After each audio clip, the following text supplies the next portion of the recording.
I received I Ching, the Oracle, a practical guide to the Book of Changes by Benebell Wen about 3 weeks ago, and I've been savoring it ever since like a rare treat. Now, when I first received this monster of a book, I didn't think that I was going to be able to read it all, and I expected, honestly, to be doing a 2-minute overview. But I started on the first page and I couldn't stop myself. I've read the entire thing in the 3 weeks. I've got this bookmark marking the beginning of the section with the actual I Ching translation here. So this is hexagram 1 over here.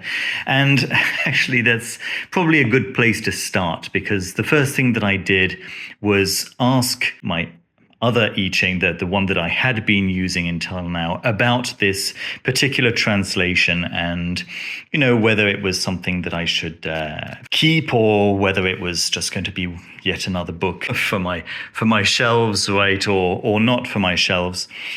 I had a good idea, knowing Benebell Wen, that this was going to be something of very high quality. But so I tossed my coins the way I always do, and I got 7777777.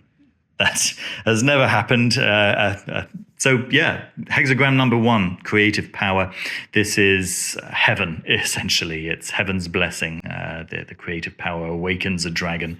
No changing lines, just pure perfection. Yes, so that was a good sign, right? I then continued reading the book, right? I actually started on page 1, started with the preface, and then made my way through. And I realized that this wasn't what I was expecting it to be. Not at all. I was expecting it to be a translation of the I Ching with a short commentary, or a commentaries. Well, certainly not short, actually. But what I found was a course. Now, reading the I Ching is quite straightforward. I made a Saturday video that's already been released to members on how to do the 3-coin technique for reading the I Ching. Very straightforward, very easy, and always mind-blowing. So do you need an entire course to read the I Ching? No. This is an entire course in Taoism, and I Ching is the excuse, the basis for this entire course. And it starts off with a history of the context within which the I Ching was delivered, was revealed, and the various historical persons that were involved in the creation of the I Ching, starting with just the trigrams almost 5,000 years ago, and then about 3,000 years ago, the actual writing of the I Ching.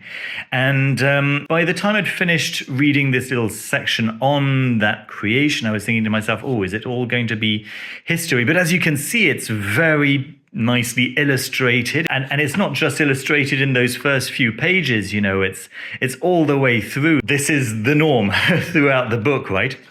Just as I was starting to think to myself, I feel like that's probably enough history for me for right now, suddenly we get something else altogether. We get some thoughts on the magic of the I Ching, and then we get some actual practice. We get not just 1 or 2, but all the way through. They start around chapter 3, and then after chapter 3, it's constant throughout the book.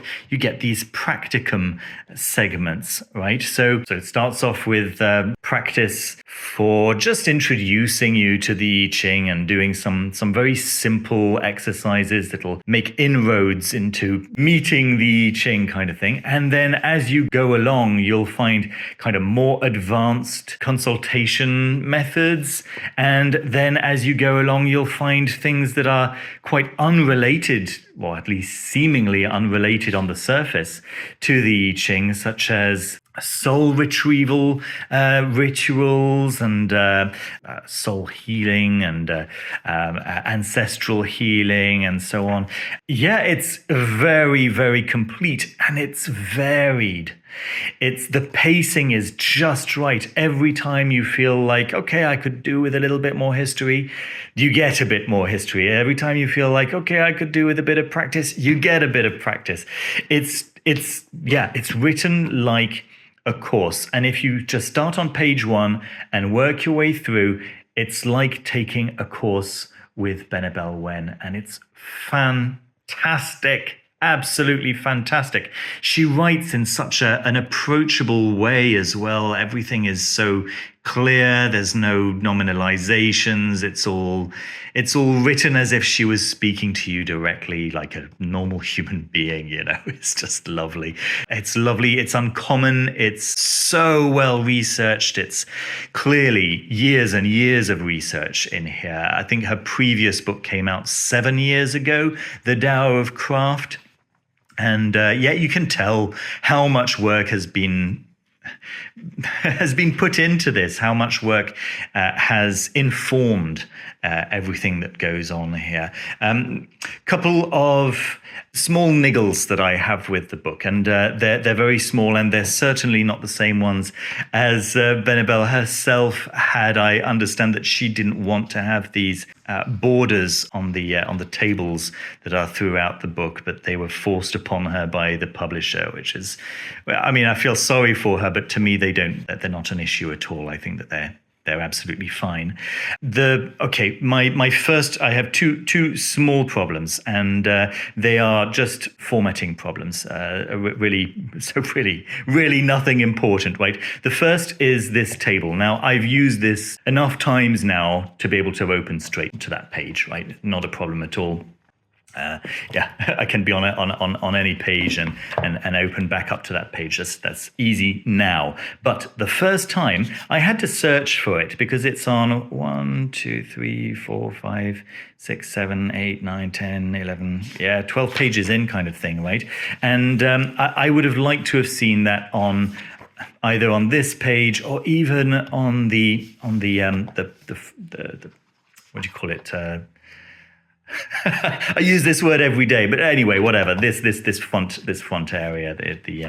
I'll remember the word as soon as I put down the camera, of course, as always. So that would have been quite cool. As I say, after you've used it a few times, you can find it very easily. What is this table? This is the table that you're going to use once you've built your hexagram. You create your hexagram using whatever method you use, maybe the 3-coin method, or maybe one of the many very cool methods that she presents here with shells, with grains of rice, of course, with the yarrow sticks, very traditional. So once you've created your hexagram, you'll look at the bottom 3 lines and then the top 3 lines. And the bottom 3 lines, or bottom trigram, you'll look that up on the side, either on the right-hand side or on the left-hand side. It's the same thing, right? It's just mirrored. And then you'll look at the upper trigram along the top, and then you'll kind of make the two meet, and you'll find, oh, that's my hexagram right there. Okay, so you can see the number of your hexagram and the title of your hexagram. Now, this leads me to my second little issue, which is that I would have liked to have just been able to go, okay, 41, right, there are 64 hexagrams, so 41 is going to be like about 2/3 in. All right, am I about right? And I would have liked to have seen what hexagram am I looking at right here, right? Because each hexagram has several pages for the hexagram itself and then for the changing lines. And I would have liked to have seen, okay, I'm not on 40, whatever it was, 40, 48. I'm on 32, so I need to go towards the right. Okay, but here I don't know. I'm going to have to turn a few pages to find out where exactly I am. And because each hexagram doesn't start at the top, you actually have to look all the way around, and here we go. So this is number 34. I need to go to the right. Okay, so that's what I would have liked to have been able to do, to see which hexagram I'm on and be able to just turn the pages until I reach my hexagram. But as it is, it's just a different way of doing it, and there's a table of contents. You just have to find the actual table of contents for the hexagrams, which is quite early in the book, and then look up your hexagram and go to the accurate page. Right. Anyway, small niggle, but apart from that, despite this little small inconvenience, this is nevertheless going to become my I Ching of choice, because I've now done quite a few readings with it, and they have been incredibly helpful. Here we have a scholar who has a Chinese background and is steeped in Chinese culture, so she understands what is actually going on here on a deep personal level, not just on it's a little bit like the Western this or a little bit like the Western that. No, she understands it immediately the way it was intended, right? And she's a practitioner, and not just any practitioner. She's an accomplished, experienced practitioner, and it comes across, it comes through. I mean, there's no doubt whatsoever. It's very, very clear that everything here is coming from someone who really understands this deeply. And that's what comes across when you do a reading. You're getting the words of that person rather than of the garbled words of a scholar who's just translating the words but doesn't really understand the deeper meaning of what's going on, and so on. I love also the fact that with each trigram, not each trigram, but whenever it's appropriate in the trigram, you'll get a little bit of extra information or a little bit of extra context, even at times a little exercise that you can do to really deeply understand this trigram, or this hexagram, excuse me.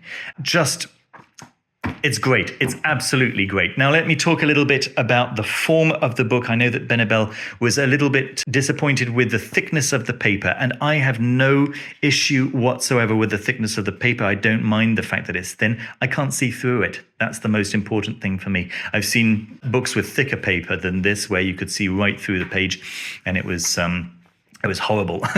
But this is great. This is really, really nice. And with such a big, thick book as this, I don't think you'd want the paper much thicker than this. This is fine for me. And I love the fact that because the paper is so thin, the book stays open. Look, even at the beginning of the book actually stays open. The paper is just naturally rests because it's thin and therefore supple. It can do that. We have real Smith sewn pages. This book is $30. It blows my mind. This kind of quality for $30 is insane, absolutely insane. You've got the kind of UV spotting on the front here, really nice big bold colors, and it's lovely. It's lovely. It's of course naturally exactly the color that it should be on your shelf, right? Yeah, I'm completely besotted with this book. And if you don't see this in my top 10 of the year, then a lot of amazing stuff is going to need to come out over the next couple of months. This is fantastic. The thing is, it's been fun reading it, and it's not always fun reading esoteric books. Sometimes it's just informative. In this case, it's been both informative, fun, and useful.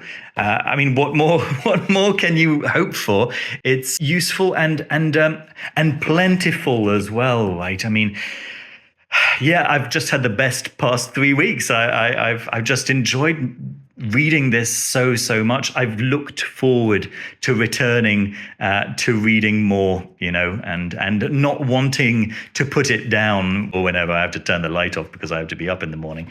But it's just wonderful, absolutely wonderful. Congratulations, Benebell, on this fantastic new tome. This is really worthy of any practitioner's shelf, and I strongly recommend it, especially at this price.